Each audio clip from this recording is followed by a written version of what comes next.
Alright, next exercise we're going to do is going to be the deadlift. So, stance for the deadlift is just going to be feet about hip width apart. So you're getting your hands on your hips, arms straight down, and then just feet about hip width. A lot of people are standing out here because they see Thor and Eddie Hall and all them ones deadlifting like that, but news flashing on them.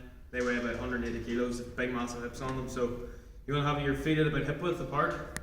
Good way to judge that is going to be just your jumping stance. So whatever position you're going to stand in to generate as much force as you can possible to jump up, it's going to be your deadlift stance. So from here, you're going to step up to the bar. Bar is going to be about an inch away from your shins.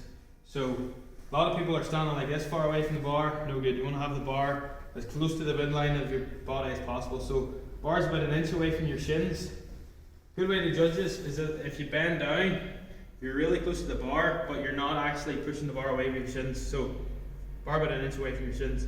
If you're wearing flat shoes, the bar should be over your laces, basically, is a good way to think about it. So from here, I'm in my stance, bar's about an inch away from my shins. I'm going to bend my knees and push my bum back and reach down with nice straight arms to grab the bar.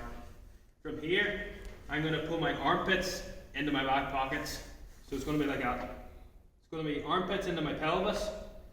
Or a lot of people like to think about, you've got an orange or something underneath your armpits and you're trying to squash it. So you're trying to squash an orange underneath your armpits. So bend down, nice straight arms, grabbing the bar, push my bum back to get down to grab it, and armpits into my pelvis. From here, I'm going to go hips down, chest and head and chest up, and that's going to make the sound of pulling the slack out of the bar. So before you do any deadlift rep, you want to make sure you pull the slack out of the bar. So if you're down, nice straight arms, grabbing the bar.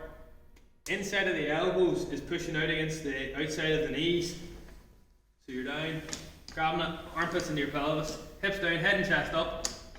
And then if you're pulling your head and chest up, that's going to pull the slack out of the bar. And from there, push the world away. Simple as that. A lot of cues, just give it a lot of practice, you'll get onto it quickly. So, in your stance, bar about an inch away from your shins, reaching down with nice straight arms. Bend the knees, pushing the bum back to grab the bar with nice straight arms. Inside of the elbows, you're gonna want to grab the bar as straight down as possible because it's going to give you the least amount of room or least amount of distance to lift the bar. If your arms are way out here, you're lifting the bar further. So preferably arms straight down if you can, as close inside of your knees as you can. So I'm bending down, nice straight arms to grab the bar, armpits down to pelvis, hips down, head and chest up, push the world away. And that's a deadlift.